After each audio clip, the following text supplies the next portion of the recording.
Embarquement immédiat, tout un monde de passionnés. Des moments de crise comme on est en train de vivre, mais je crois que c'est des moments où les masques tombent un peu, quoi. C'est-à-dire qu'on a notre vraie personnalité se révèle et on peut voir des actes héroïques et comme on peut voir un Oui, peu ce complètement. qu'il y a de Tout à fait. plus. Puis on se rend compte surtout qu'on n'a pas besoin de beaucoup de choses pour vivre et pour être heureux en fait. On a besoin des autres, de notre famille, d'avoir des rapports harmonieux avec les gens, de quoi manger, de l'air pour respirer. C'est-à-dire est-ce qu'il faut s'exposer ou ou se surprotéger. C'est un débat aussi. Hein. En ce moment, c'est qu'on se sent un peu inutile. C'est-à-dire qu'on est des docteurs, on est des soignants. On aimerait être plus utile et on aimerait un peu aller sur le front, quoi. Embarquem immediat avec Florence Etcheverry.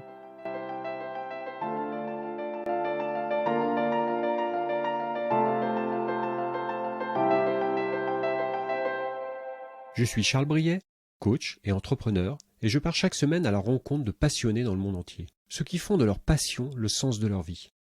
Je parle de gastronomie, d'art, de sport, de musique, d'entrepreneuriat, de spiritualité ou d'écologie.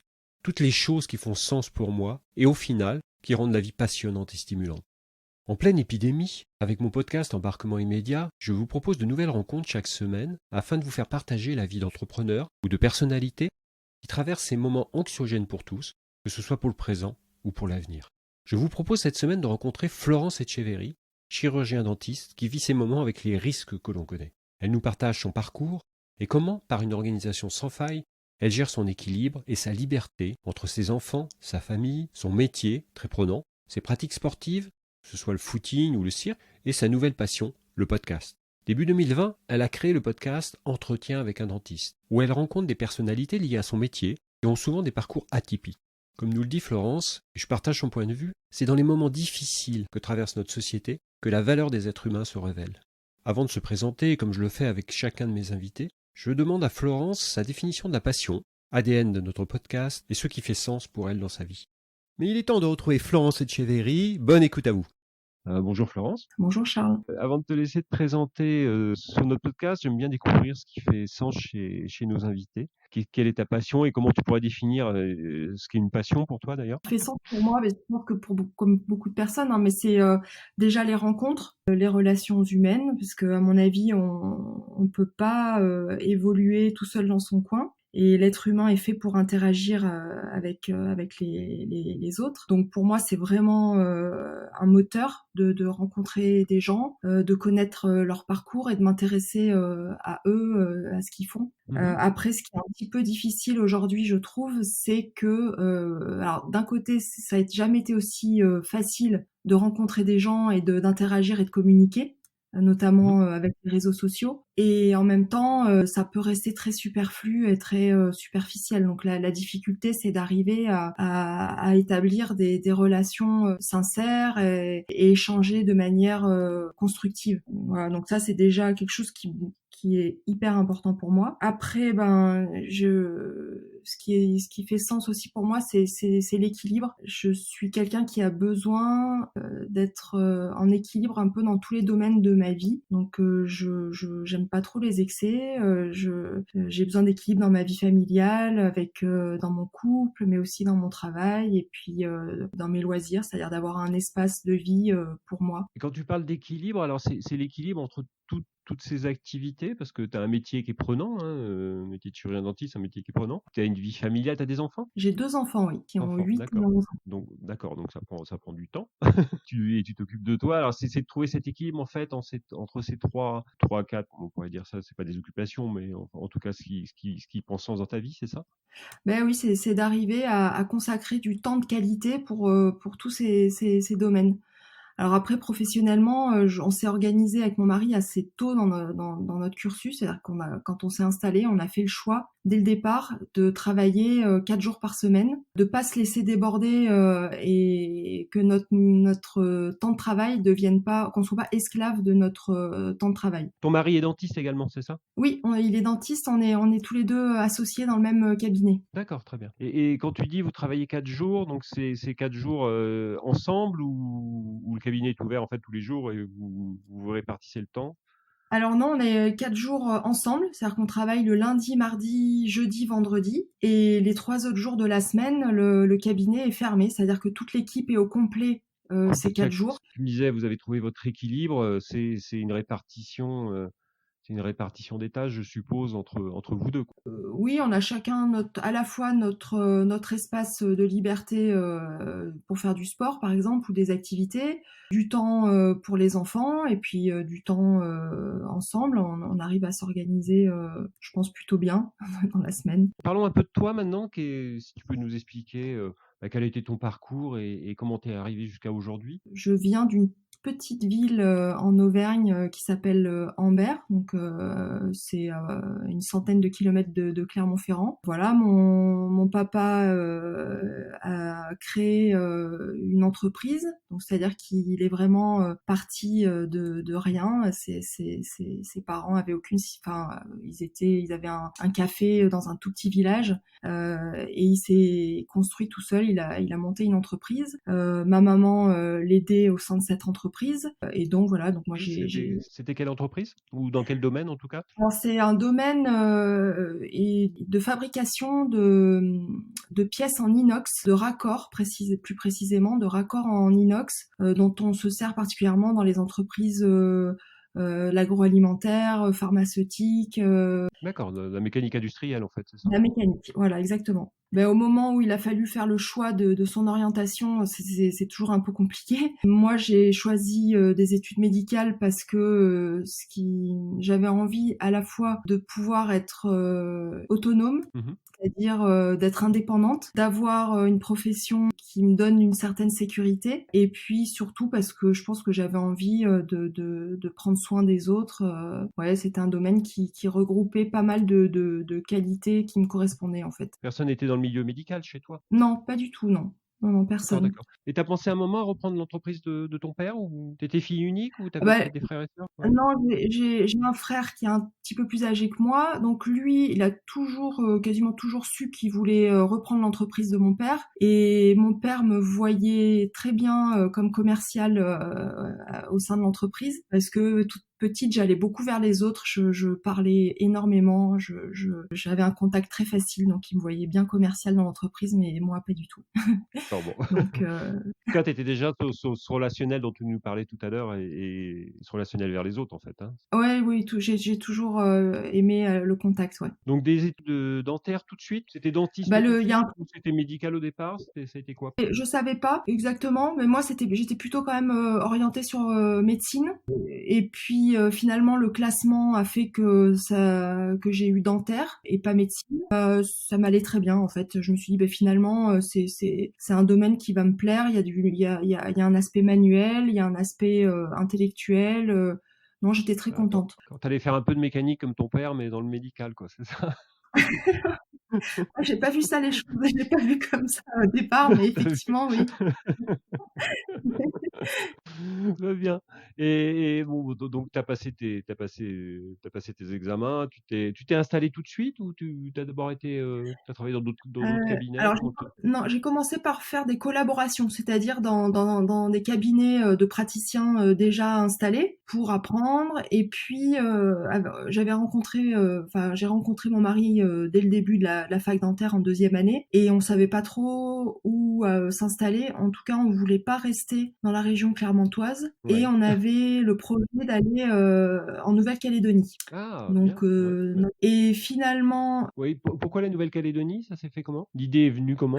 de découvrir un autre pays, un pays francophone où on pouvait exercer. La Réunion ou enfin ça nous plaisait pas trop, que la Nouvelle-Calédonie, on s'est dit on va pouvoir vraiment être autour. On voulait y rester 6 mois, mais ça a pas pu se faire. C'est assez compliqué de trouver des remplacements et des collaborations, notamment à Nouméa. C'est très compliqué. Il faut avoir du réseau, ce qu'on n'avait pas à ce moment-là. Et donc, on a trouvé un remplacement à faire à Périgueux, donc en Dordogne, et on a eu un coup de cœur pour cette ville, donc on est resté à Périgueux. C'est bien. Donc vous êtes installé là-bas et c'est là où vous êtes aujourd'hui. Voilà, on s'est installé là-bas. On a eu un premier cabinet, un cabinet qu'on a racheté, et il y a 5 ans, on a déménagé ce cabinet pour construire une plus grande structure. Est-ce que tu voulais ajouter quelque chose? Disons que c'est pas la partie la plus fun de ma vie, hein, les études de dentaire. J'avais hâte que ça se termine, et de passer à la vraie vie professionnelle, et me sentir libre en fait. Je me sentais pas du tout libre dans mes études. Et aujourd'hui, tu te sens, mais parce que ça s'explique, tu l'expliques comment? Parce que tu avais cette envie de liberté ou en tout cas d'autonomie qui était liée aussi peut-être à des parents qui étaient entrepreneurs. Ça vient peut-être de là. Je pense que j'étais pas formatée pour le monde étudiant. Après, c'est peut-être spécifique aussi à l'enseignement en France, qui est quand même, il y a un rapport avec les enseignants plutôt autoritaire, et il y a pas le côté paternaliste. Enfin, je sais pas, je m'attendais à autre chose en fait. Tu aurais peut-être préféré des études un peu à l'américaine avec des enseignants qui soient plus coach et qui t'accompagnent plus peut-être sur ton parcours que des cours un peu Ah oui, magistraux tout en à amphi fait, oui. peut-être. Oui, Je je sais pense pas. qu'il y a C'est d'autres peut-être ça. systèmes dont il faudrait qu'on Ouais. s'inspire, oui, ça c'est sûr. Alors, moi, je voulais en venir à ton podcast. Aujourd'hui, tu as créé un podcast qui est Entretien avec un dentiste. Alors, comment t'es venue l'idée? Et tu peux nous expliquer ton projet et ce que tu aimerais en faire d'ailleurs? Alors, je pense que c'était en 2017.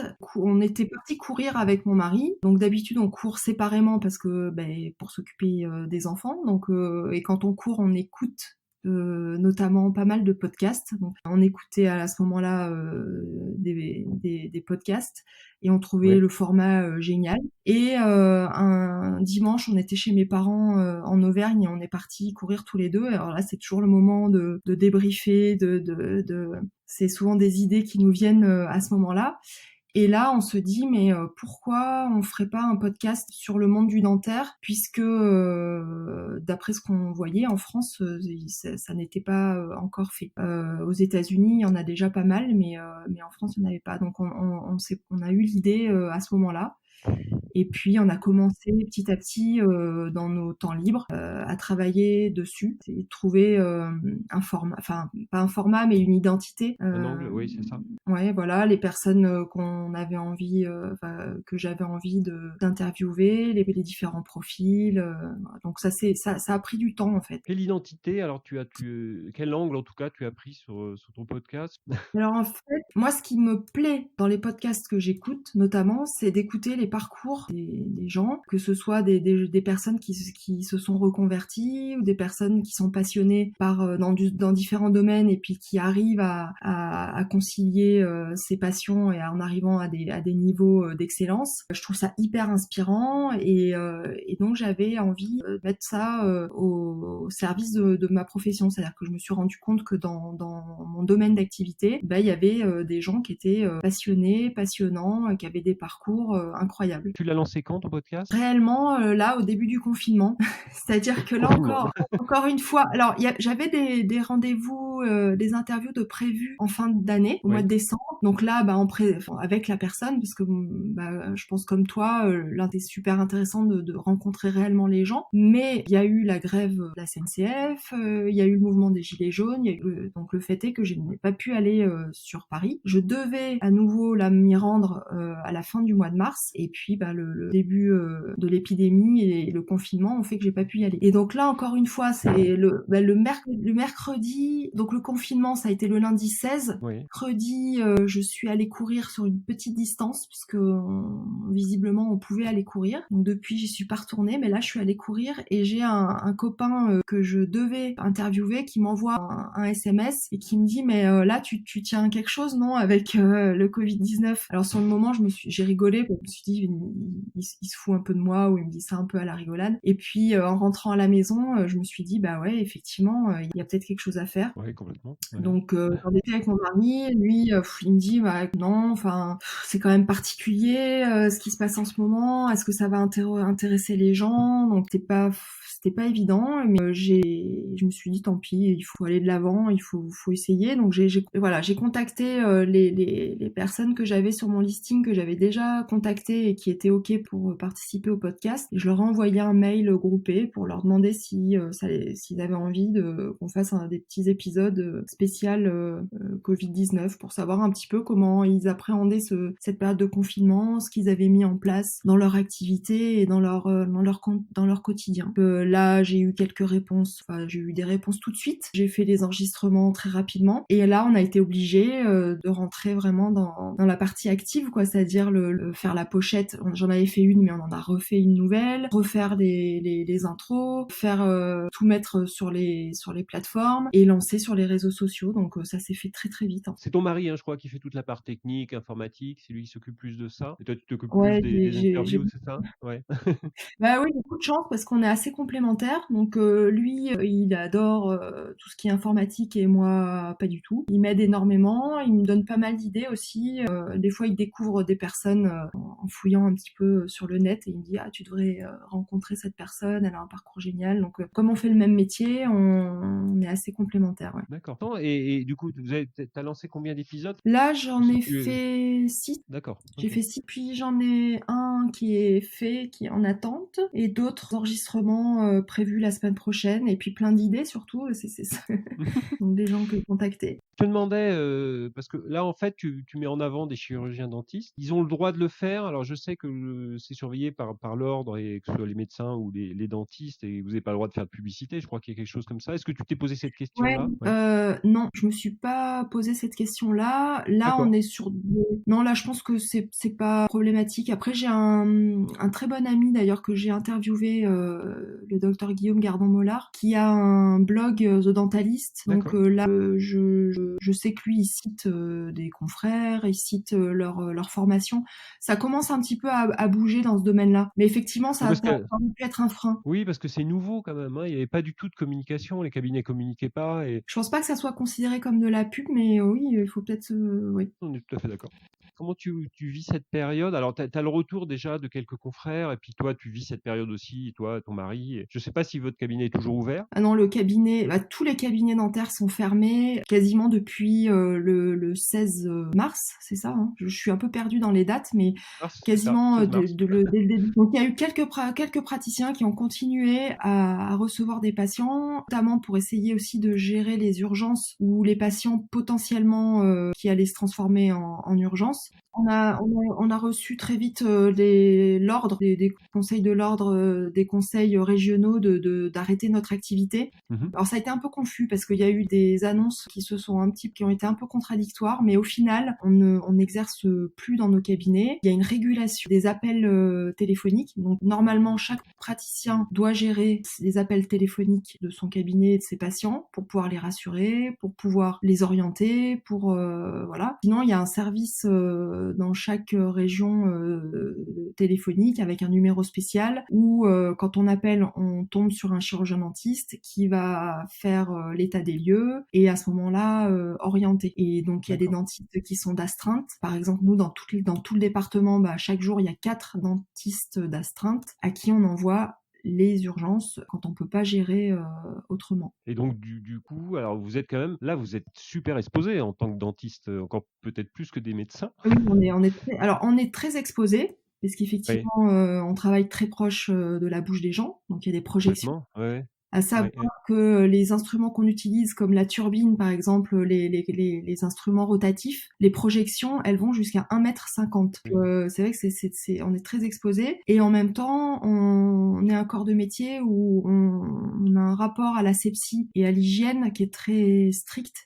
Peut-être plus que dans d'autres domaines où on travaille constamment avec les gants, avec le masque et avec des règles d'asepsie très strictes. Mais est-ce que c'est une inquiétude pour toi? T'as été déjà en astreinte? T'as été déjà en Non, astreinte? alors je vais être d'astreinte la semaine prochaine. Par contre, avec mon mari, la première semaine du confinement, on a reçu une de mes patientes en urgence, donc on a pris la décision d'aller tous les deux au cabinet et de la recevoir parce qu'elle souffrait énormément et qu'on pouvait pas la laisser comme ça. Donc on a pris toutes les précautions et puis Quelles précautions supplémentaires vous prenez? Parce que du coup, les gestes barrières, enfin toutes les gestes barrières peuvent pas être, de votre côté oui, mais du côté du patient, peuvent pas être oui, c'est respectées.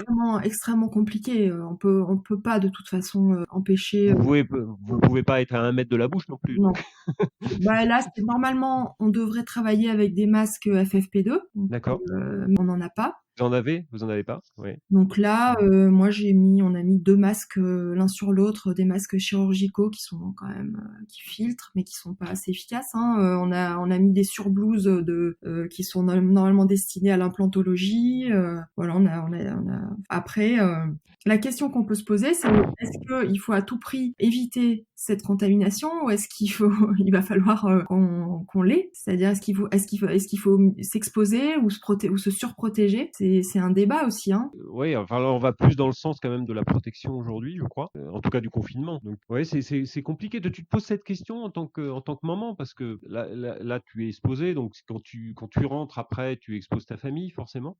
Et est-ce que c'est une inquiétude pour toi et comment tu gères ça du coup? Alors déjà nous quand notre président a annoncé la fermeture des écoles, donc c'était le jeudi soir, tout de suite on était un peu inquiets justement par rapport à notre activité parce qu'on s'est demandé comment on allait pouvoir gérer le cabinet, les devoirs à la maison, les enfants. On est dans une maison de centre-ville, on n'est pas à la campagne, donc ça nous paraissait un peu compliqué. Donc pris tout de suite la décision de se retrouver à mi-chemin avec ma belle-mère qui est en Auvergne et de lui confier la garde des enfants. Donc elle est encore assez Pas les jeune. enfants. T'as pas les enfants en ce moment. Donc j'ai pas les enfants. D'accord. Donc Et ouais. c'est beaucoup de temps libre. Oui, du coup, c'est beaucoup de temps libre, mais c'est aussi une grosse séparation parce que là, on est parti, je sais pas jusqu'à quand. Ouais. Moi, je suis sur l'Espagne. Ils viennent de nous annoncer qu'on est parti là jusqu'au 24 avril de confinement.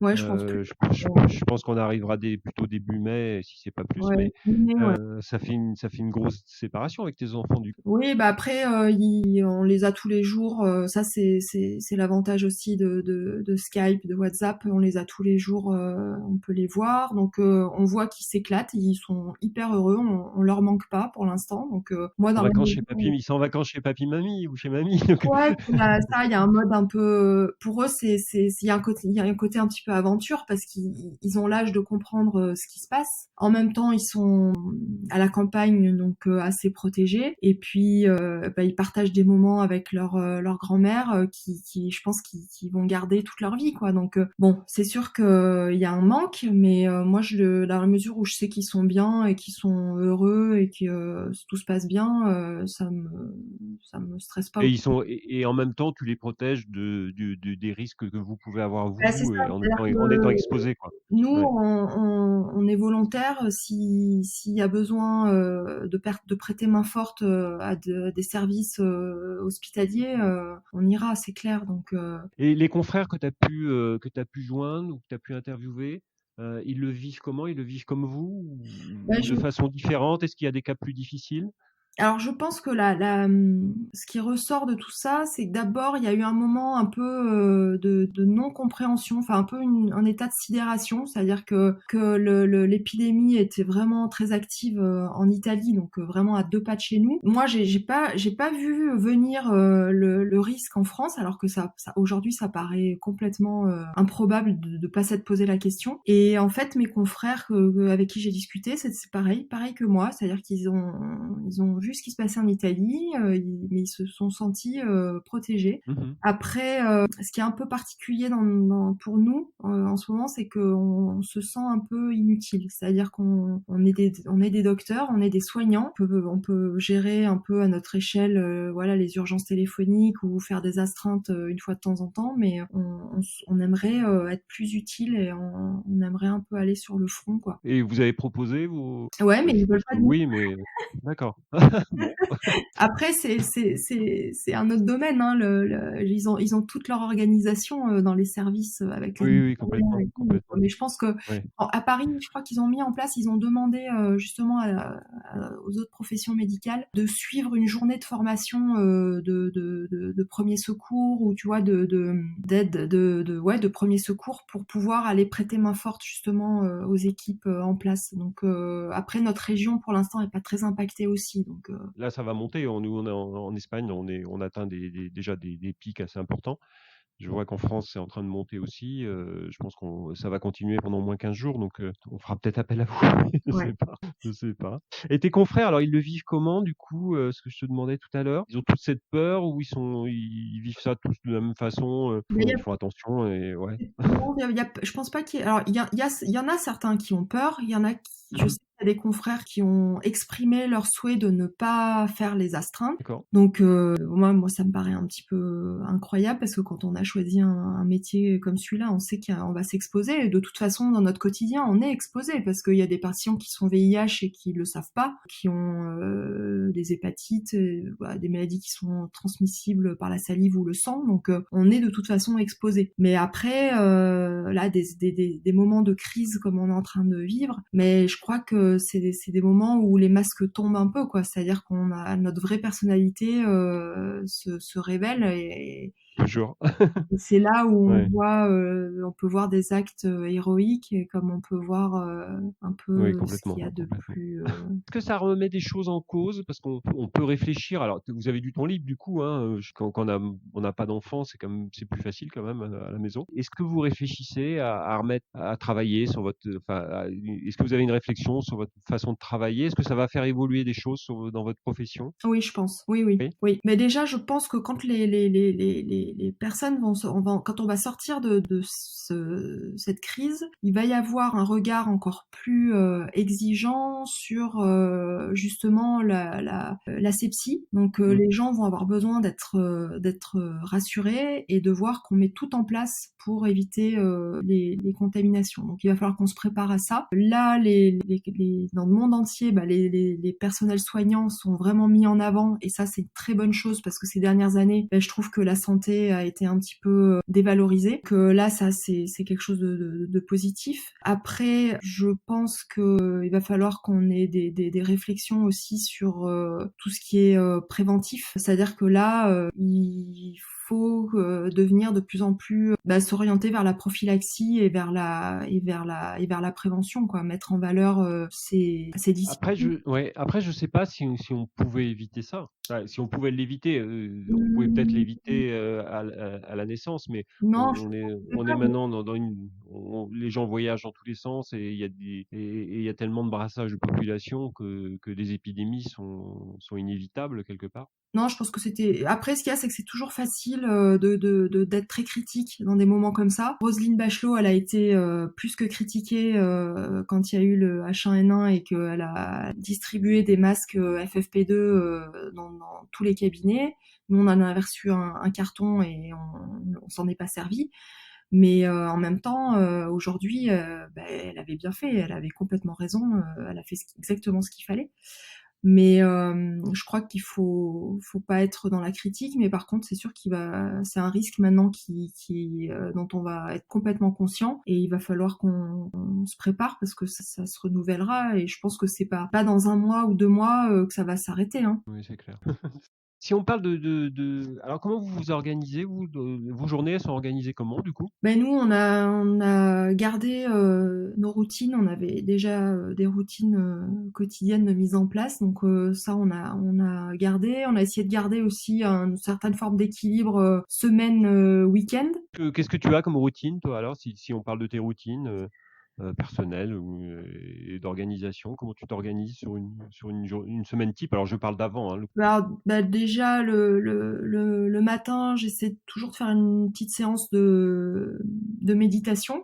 Donc j'ai une Mmh. application Seven Mind que j'utilise et que j'aime beaucoup. Donc je fais 10 séances, enfin 10 minutes voilà le matin, un petit peu de sport tous les matins, renforcement musculaire et étirement. Donc là j'en fais un petit peu plus parce que je peux pas aller courir et d'habitude je fais presque 6 heures de sport dans la semaine, donc là j'en fais beaucoup moins. Ouais, tu Euh, fais 4-5 sorties par semaine? non, alors je fais 2 sorties de course à pied par semaine et après je fais du cirque, donc je fais 4 heures de cirque. Le cirque, c'est pas faire le clown, même si ça peut être sympa, mais je fais un cours d'équilibre, un cours de jonglage, un cours d'aérien, donc ça c'est cerceau aérien, je sais pas si tu vois ce que c'est, et je fais de l'acrobatie. D'accord, oh, c'est génial, c'est Ouais. bien ça.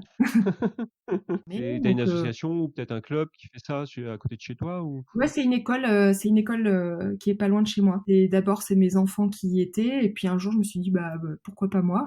Donc, Complètement. Et le podcast te prend alors, je vais te laisser finir ta journée, donc tu fais donc ton sport le matin ouais, je fais un et peu de sport.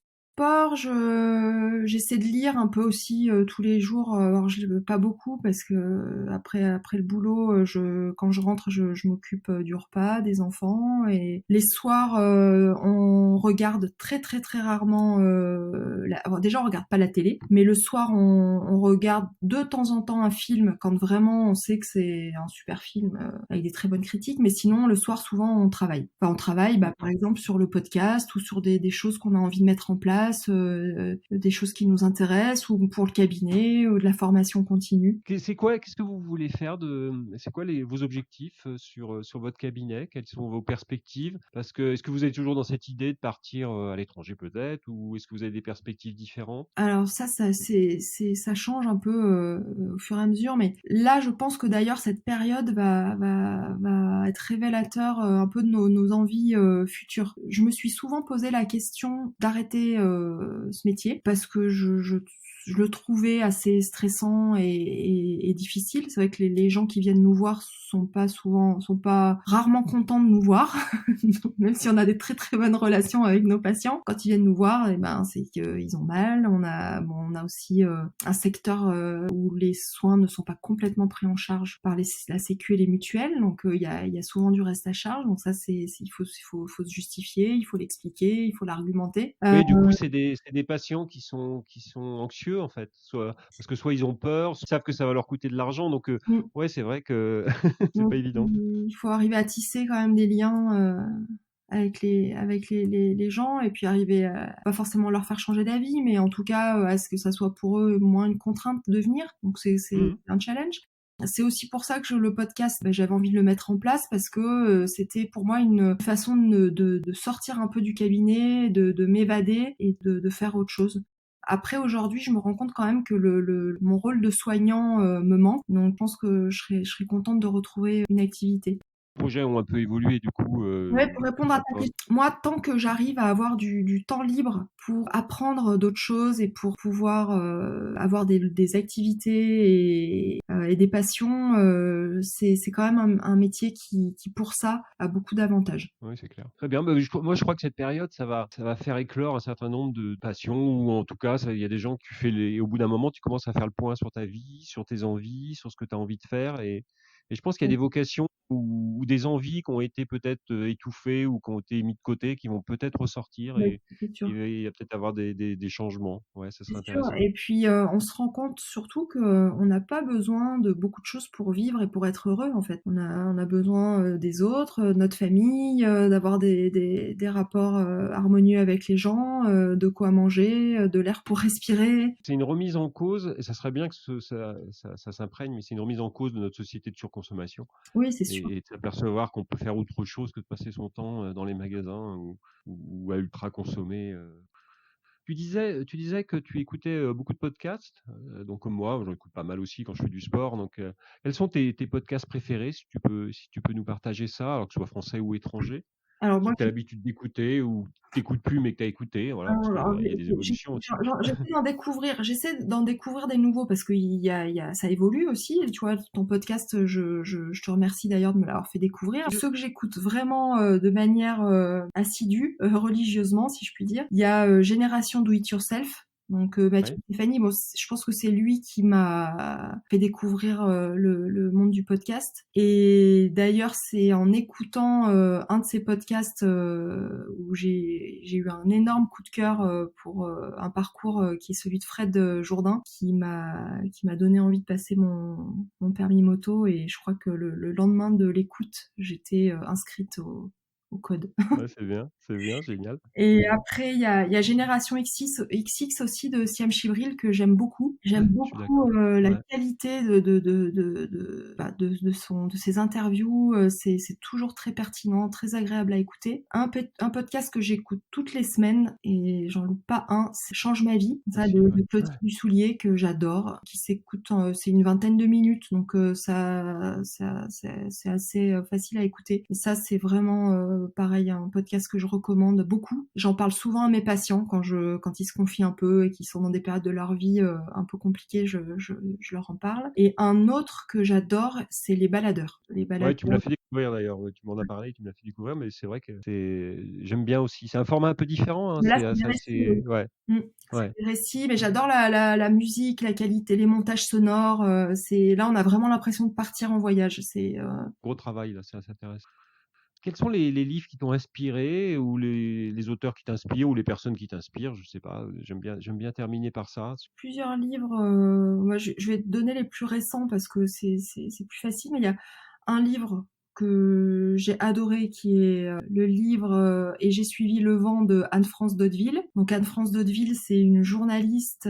C'est la première femme au monde à avoir fait le tour du monde toute seule à moto. D'accord. Oui, je crois que j'ai vu son livre, mais je l'ai pas lu celui-là encore. Ouais, Ah, ouais, bah, complètement. c'est Ouais. super bien écrit. Ouais, c'est la liberté, quoi. J'ai adoré ce livre et j'ai adoré enfin, cette femme, son parcours. Après, c'est une autre époque aussi, hein, c'était les années 70, donc peut-être plus compliqué à faire aujourd'hui. Bah, j'en suis pas sûr. J'en suis Ouais, pas sûr. ouais, pas forcément, ouais. Non, j'en suis pas sûr. En fait, je crois que c'est une question d'envie. Tu parles beaucoup de liberté mais tu as des gens, moi je regardais des séries, enfin il y a des séries intéressantes sur Netflix où t'as des gens qui partent, qui prennent un camion, qui prennent un vélo, ils font le tour du monde. Je trouve qu'il y a toujours et il y aura toujours je pense que c'est pas plus difficile aujourd'hui, c'est peut-être plus facile même, hein. Ouais, peut-être. Sous certains aspects, peut-être, ouais, c'est vrai.